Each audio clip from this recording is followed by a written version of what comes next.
Hey guys, welcome back to my channel. I wanted to share with you a little demo from the Anastasia Beverly Hills Subculture palette. So coming up, you'll see how I created this eye look, and then I wanted to share some of my thoughts with you as well, kind of a review on the product itself and the palette as a whole. So let's go ahead and start with the demo. I want you to see the shadows in action, and then we'll wrap it up and talk about how they performed, the color palette, all of that stuff at the end. Enjoy.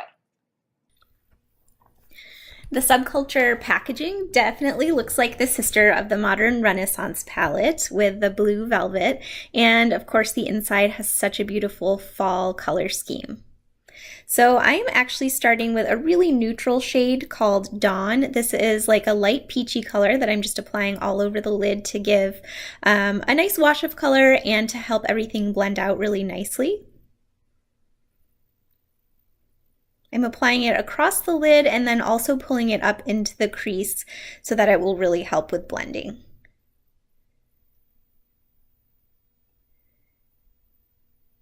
And then I'm going in with the yellow shade called Edge.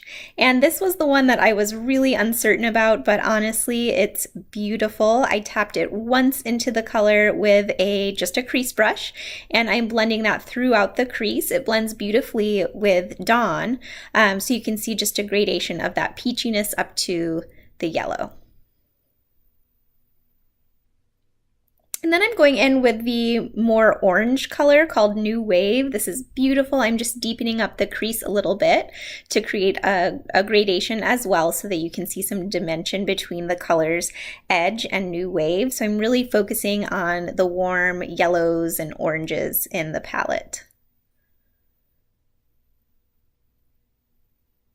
This was one of the first looks that I did with the palette, and I'm recreating it today because I just ended up loving it so much. It was such a surprise for me to find that these colors were just stunning. I'm not one that can typically wear yellows, but apparently in eyeshadow it works okay. I'm adding Roxy now across the lid. This is such a gorgeous, it almost looks like a sorbet or something, like just the most beautiful orangey peach shade. So I'm applying that across the lid and then blending it up just gently into the crease to meet up with the New Wave orange shade. Evening everything out, just blending, no additional product.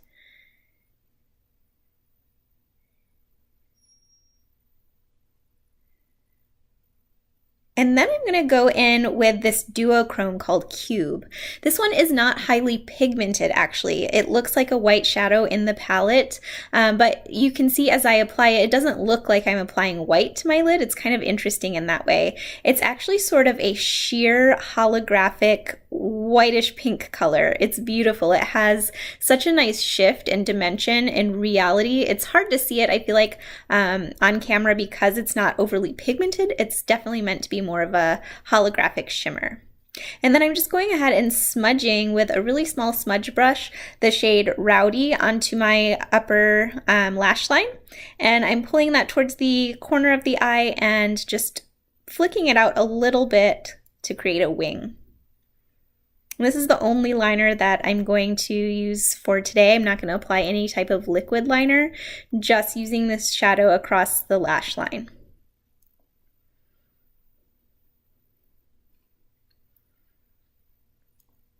I actually love the way that Rowdy plays with the oranges and yellows. Purple and yellow are opposite on the color wheel, and so if I were to blend them together directly, they might look a little bit muddy, but applying it densely as a liner, it just looks gorgeous alongside the colors. And then I'm taking on the lower lash line, excuse me, my voice. I'm taking New Wave on the lower lash line so that I can blend that color out just a little bit more and soften it up. And here is the finished look.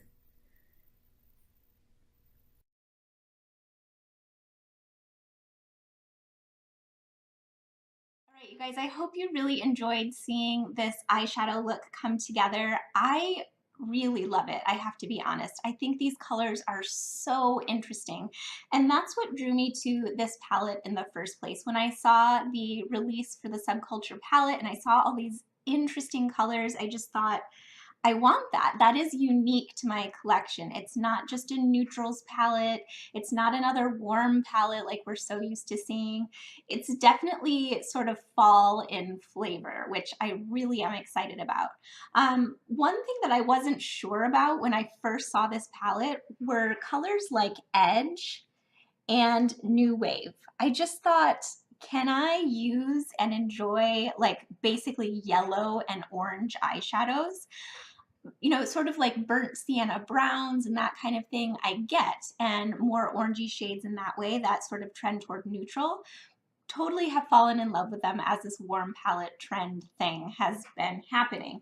But I wasn't so sure about these, to be honest. I was really excited about the greens in here. I don't have a lot of super great greens in my collection, so I thought these looked beautiful and really wearable. So I want to go ahead and show you some of those. This shade is Destiny, and it's absolutely beautiful. I did an eye look with this. I think that might have been the first look that I did, and I have some images on Instagram if you want to see how that look turned out. Untamed is another green. I mean, just look at how beautiful they are. The pigmentation is amazing. And when you do have colors this pigmented, you can get kind of a patchy application at first, but to be honest with you, just a little bit of blending and it's not patchy. So I'm not overly concerned that these shadows are extremely patchy or anything like that. Not at all. In fact, I find that they're so pigmented that it's just kind of how you expect to work with really pigmented shadows. You really have to blend them because upon first touch to your skin, you are getting a lot of color payoff. So of course you have to blend that out to make it look diffused. So I just want to show you a few of these colors kind of in swatches. So some of the deepest colors that are going to have the most pigmentation are this Destiny, Untamed, Axis, and Rowdy. So let's take a look at those.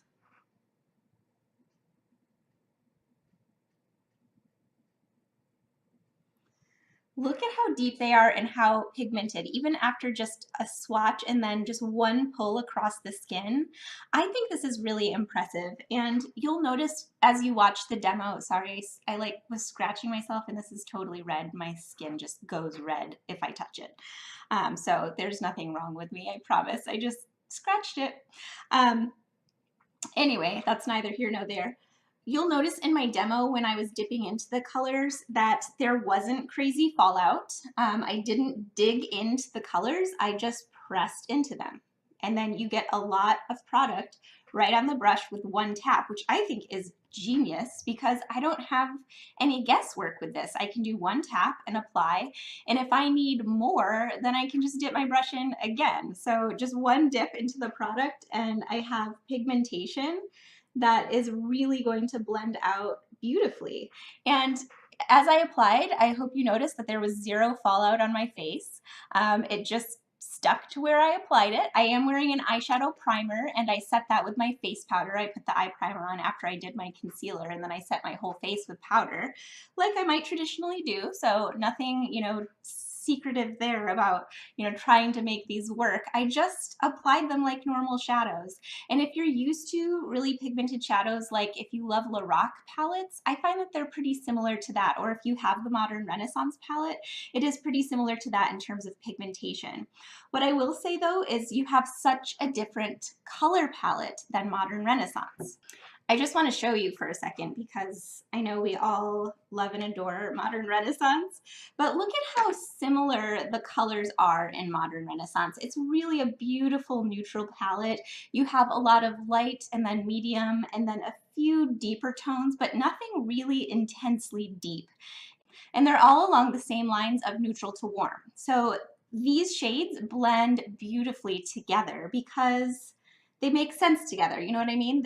These shades are like, no matter what you mix together, you're gonna have a beautiful eye look, and people love that. I love that. I think this is a gorgeous palette. This palette is super unique.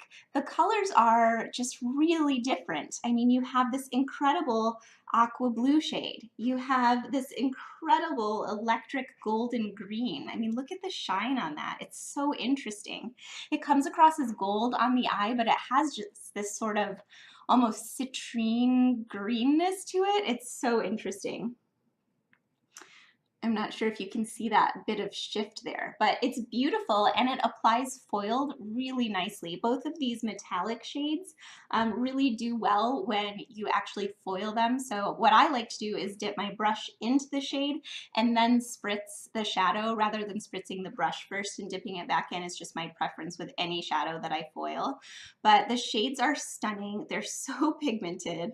I just think this color palette is fascinating. So of course, if you're gonna go and you're gonna apply, a color like New Wave all over the eye, and then you're gonna try to blend a color like Axis in, it can be tricky because we're looking at really extreme opposites in terms of not only the color wheel with some of these shades, but also in terms of like light versus dark in pigmentation. So you have to be thoughtful about the colors you're picking and how you're gonna apply them. For example, in this look today, I did these warm tones, which I've fallen in love with. They're the very shades that I thought I'm not so sure about those, and I've really fallen in love with them. And then I use this shade Rowdy as like a smudged liner, and it works beautifully that way. I absolutely love it. So I'm not going to comment directly on any of the drama that is springing up around this palette. All I know is when I saw it advertised, I wanted it because I thought the colors looked so interesting. And when I received it and I dipped my brush into them, they were just as pigmented and incredible as I expected Anastasia Beverly Hills shadows to be. So just like these, and like I would with Lorac shadows or any other ones that are highly pigmented and soft, just be careful about how you dip your brush into it. And you probably won't have any problems. Now, everyone's different. So if you think that, you've seen some negative reviews and that if you had a palette like this, you wouldn't be able to treat it quite as tenderly, then maybe don't get it. If me, I dip my brush in once, twice, I don't get powder everywhere. I don't get it all over my face. It blends beautifully. The colors are interesting. So I'm a huge, huge fan. If you want to see some more looks that I've done with this, please head over to my Instagram because I've been doing just some updated looks. I've been doing some reviews, actually daily reviews in August. So if you want to see some thoughts on other cosmetic skincare products and things like that, please definitely follow me on Instagram at Beth K Beauty. All right, you guys, I hope you're having an amazing day. Thank you so much for sitting down with me to talk about the Anastasia Beverly Hills Subculture palette. I would love to know your thoughts on it if you've tried it or if you're thinking about picking this one up. Let me know, leave me some comments down below, and I will catch you next time. Bye.